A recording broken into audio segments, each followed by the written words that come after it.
वही कातिल वही शाहिद वही मुनसिफ ठहरे। वही कातिल वही शाहिद वही मुनसिफ ठहरे। अकरबा मेरे करे कत्ल का दावा किस पर। सलाम, नमस्ते, सत श्री अकाल। मैं हूं आपके साथ हर्षिता मिश्रा और आप देख रहे हैं टाइम्स मेल। हमारे देश में सबसे बड़े राज्य के तौर पर उत्तर प्रदेश का नाम लिया जाता है, जहां देश की एक बड़ी आबादी रहती है। लेकिन कट्टरपंथी संगठनों ने अब पूरे राज्य पर अपना कब्जा जमा लिया। सत्ता और सिस्टम इनके आगे पानी भरते नजर आ रहे हैं। जिन कानून के मुहाफिजों से अमन चैन कायम करने की उम्मीद की जा रही थी, वही कानून के सिपह सालार इनकी आरती उतार रहे हैं। खुद पुलिस की निगरानी में अपराध हो रहा है और धन के नाम पर आतंक मचाने वालों की मदद करने के लिए खुद पुलिस मौजूद होती है, जो बताने के लिए काफी है कि हर तरह का अपराध सत्ता और सिस्टम की मर्जी से होता है।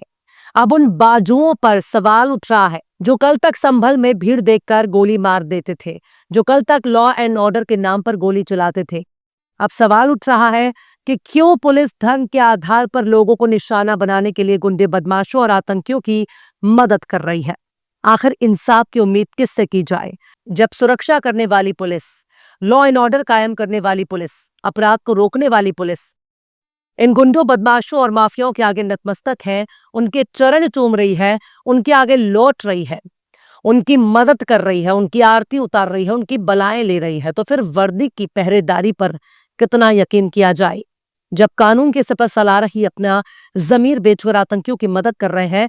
तो इंसाफ की उम्मीद किससे की जाए। अब तक जिस मकबरे को 200 साल का बताया जा रहा था, अब पता चला कि वो मकबरा आज का नहीं है, वो 200 साल पुराना नहीं है, वो तो 500 साल पुराना मकबरा है, जिसका ताल्लुक मुगलिया दौर से है। शायद इसलिए मुगलों से जुड़ी इमारत का नाम सुनकर गेरुआ टोले की बाजू फड़कने लगते हैं, क्योंकि जब ये जिंदा थे तब किसी भी धर्म को कोई खतरा नहीं था। पर अब इनके दुनिया से रुखसत हो जाने के बाद बहुत से लोगों के जज्बात मजरूर हो रहे हैं, बहुत से लोगों की भावनाएं आहत हो रही हैं, बहुत लोगों को मुगलों का नाम सुनकर पारा चढ़ जाता है। उत्तर प्रदेश की पुलिस और खुद आदित्यनाथ की हुकूमत इन दो कौड़ी के लफंगों के आगे घुटने टेक चुकी है। पूरी दुनिया में उत्तर प्रदेश का थू थू करवाने के बाद योगी सरकार आरोपियों के नाम अपनी जबान पर लेने से बच रही है। विधानसभा में उनका नाम लेने से मुख्यमंत्री आदित्यनाथ ने अपने ही मंत्री को रोक दिया। लेकिन अगर आरोपी अल्पसंख्यक समुदाय से होते तो खुद आदित्यनाथ खड़े होकर आरोपियों के नाम बता रहे होते और जाहिर कर रहे होते कि देखो देखो ये किस जात, मजहब, बिरादरी के लोग हैं। लेकिन जब बात कट्टरपंथी संगठनों की हो रही है तो महाराज जी को नाम लेने में बहुत दिक्कत हो रही है। लेकिन इस पूरे मामले में बीजेपी के नेता भी नजर आ रहे हैं। 11 तारीख की सुबह भाजपा जिला अध्यक्ष मुखलाल ने हजारों की तादाद में हिंदू संगठनों को लेकर नवाब अब्दुल समद की मजार पर हमला कर दिया, वहां तोड़फोड़ कर दिया। पुलिस बिल्कुल खामोशी से तमाशा देखती रही। पुलिस ऐसे खड़ी होकर के नजारा देख रही थी मानो वो खुद इनको हमला करवाने के लिए लेकर आई हो। पुलिस का किरदार सवालों के घेरे में है। पुलिस के किरदार पर सवाल ही सवाल उठाए जा रहे हैं। ऐसा लग रहा है कि मानो पहले से ही वो तैयार थी कि जब भी कट्टरपंथी संगठन मजार पर हमला करेंगे तब उनको किसी भी तरह की कोई दिक्कत नहीं होनी चाहिए। वर्दी वाले जिस तरह से इस हमले के दौरान घूमते टहलते और मुस्कुराते नजर आ रहे थे, ये बताने के लिए काफी है कि सब कुछ पहले से तय था और पुलिस की निगरानी में इस दरगाह पर हमले कराए गए। अब आप इस तस्वीर को ही देख लीजिए। इसमें एक तरफ दंगाई चबूतरे पर चढ़कर मजार की बेहुरमती कर रहे हैं, उसको तोड़ रहे हैं, उस पर भगवा झंडा लहरा रहे हैं, तो वहीं दूसरी तरफ पुलिस वाला बहुत ही शांति से खड़ा है। शायद ये तस्वीर बताने के लिए काफी है कि पुलिस इनकी मदद के लिए खड़ी है, ताकि अपने मकसद को अंजाम देने में किसी भी तरह का कोई दिक्कत महसूस ना कर सके। उत्तर प्रदेश की पुलिस और उसके इतिहास के लिए ये बहुत ही शर्मनाक वाकया है। अंदाजा लगाया जा सकता है कि 1992 में बाबरी मस्जिद को शहीद करने में किस किस तरह से उस वक्त की हुकूमत ने अपना शर्मनाक किरदार अदा किया था। पर कहावत है ना, जब सैया भय कोतवाल तो अब डर काहेगा। भाजपा का जिला अध्यक्ष बकायदा एसपी को फोन पर धमकी दे रहा है कि हिम्मत है तो गोली चलवा कर दिखाओ। ये मुलायम सिंह का दौर नहीं है। लेकिन एसपी को फोन पर धमकी देने वाले बीजेपी जिला अध्यक्ष का नाम भी एफआईआर से गायब है। मतलब पुलिस में इतनी भी हिम्मत नहीं है कि वो धमकी देने वाले भाजपा नेता के खिलाफ कोई एक्शन ले सके। बजरंग दल और हिंदू महासभा के खिलाफ ये क्या एक्शन लेंगे। सब कुछ सत्ता और सिस्टम के इशारे पर हो रहा है। यहाँ तो पुलिस के सामने लाठी तान दी गई है और पुलिस तमाशा देखती रहती है। मकबरे पर चढ़कर भगवा झंडा लगाने के लिए बकायदा सीढ़ी लगाई गई। सब कुछ पुलिस के सामने ही होता रहा, मानो कोई सरकारी कार्यक्रम चल रहा हो और पुलिस उनकी मदद के लिए खड़ी हो। बजरंग दल के नेता का कहना है कि जिस जमीन पर मकबरा है वो मकबरा नहीं बल्कि मंदिर है। बजरंग दल का नेता धर्मेंद्र सिंह का दावा है कि जमीन हिंदुओं की है। बजरंग दल के नेता का कहना है कि 2012 के बाद मुस्लिम पक्ष ने जमीन को लैंड रिकॉर्ड में अपने नाम दर्ज करवा लिया और उसका सबूत हमारे पास है। हम कानून को हाथ में नहीं लेंगे, लेकिन जो भी इसके आगे आएगा हम झुकेंगे नहीं। ये मकबरा नहीं मंदिर है, इसे हम लेकर रहेंगे।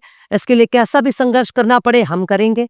पर सवाल है कि जो लोग कानून हाथ में न लेने का दावा कर रहे हैं, उन्होंने कानून अपने हाथ में भी ले लिया और अपने नापाक मंसूबे को करके दिखा भी दिया। क्या आदित्यनाथ की हुकूमत बजरंग दल, हिंदू महासभा और भाजपा के जिला अध्यक्ष के घर पर बुलडोजर चलाएगी? मजार में हमला करने वाले इन तमाम लोगों के घर पर बुलडोजर चलाएगी? क्या दरगाह के तकद्दुस को पामाल करने वालों पर बाबा का बुलडोजर गरजेगा या पंचर हो जाएगा? क्या उनके पाव में गोली लगेगी या इनको एनकाउंटर में मार गिराया जाएगा? आखिर इनके साथ क्या किया जाएगा? वही इस मकबरे के केयरटेकर मुतवल्ली मोहम्मद नफीस ने दैनिक भास्कर से कहा कि मकबरा 500 साल पहले अकबर के पोते ने बनवाया था। 753 नंबर खतौनी में ये जमीन दर्ज है। इसका क्षेत्रफल 76,901.4 वर्ग फीट है। ये मेरे नाम पर ही दर्ज है। अबू मोहम्मद अब्दुल समद का ये मकबरा है। मोहम्मद नफीस कहते हैं कि उनसे पहले 30 साल तक अनीश भाई इसकी देखरेख करते थे। मैं भी उनके साथ रहता था। 5 साल पहले उनका इंतकाल हो गया। उन्होंने कहा था कि मेरे बात तुम ही ख्याल रखना, इसलिए मैं देख रहा हूं ये लोग गलत कर रहे हैं, बाकी सरकार जाने। जिनके हाथ में हुकूमत है वो कुछ भी कर सकते हैं। यह मकबरा ईदगाह कैंपस में ही आता है। कई साल से हर साल ईद बकरा ईद पर नमाज पढ़ी जाती है। यहाँ पर सिर्फ मजार है। लोग यहाँ आकर जियारत करते हैं, मन्नत मांगते हैं। वहीं हैदराबाद से लोकसभा सांसद असदुद्दीन ओवैसी ने कहा कि पुलिस की मौजूदगी में मकबरे पर हमला हुआ इस बात का सबूत है कि बीजेपी की हुकूमत मुसलमान से कितनी नफरत करती है। ओवैसी ने पूछा कि अगर उनकी जगह पर कोई मुसलमान होता तो क्या सरकार ऐसे ही खामोश रहती? ओवैसी ने कहा कि भाजपा ने देश में नफरत का माहौल बना दिया है। उत्तर प्रदेश में मुसलमानों से जुड़े किसी भी ऐतिहासिक स्थल पर दावा करने की खुली छूट सबको दे दी गई है। ये सब अब पुलिस की निगरानी में हो रहा है और पुलिस कुछ नहीं कर रही। अगर ये हमलावर मुसलमान होते तो सोचिए क्या होता। ओवैसी ने साफ तौर पर कहा कि कानून का इस्तेमाल राजनीतिक विचारधारा और धर्म के इशारे पर किया जा रहा है। ये मुसलमानों के खिलाफ नफरत और उन्हें दबाने की कोशिश का एक नमूना है।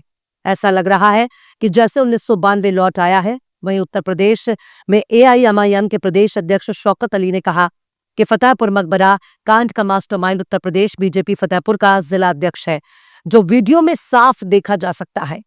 फतेहपुर पुलिस के कप्तान को धमकाने का वीडियो भी सोशल मीडिया पर देखा गया। इसके बावजूद उसके खिलाफ अभी तक पुलिस ने कोई कार्रवाई नहीं की। क्या पुलिस उससे डरती है? खैर, जब पुलिस ही हाथ पैर जोड़कर नतमस्तक हो चुकी है तो फिर किससे उम्मीद की जाएगी? जब यूपी की सरकार को शर्म नहीं आ रहा है तो इन वर्दी वालों से क्या उम्मीद किया जाएगा? यूपी में सब कुछ राम भरोसे चल रहा है। न बहन, न बेटी, न माई सुरक्षित।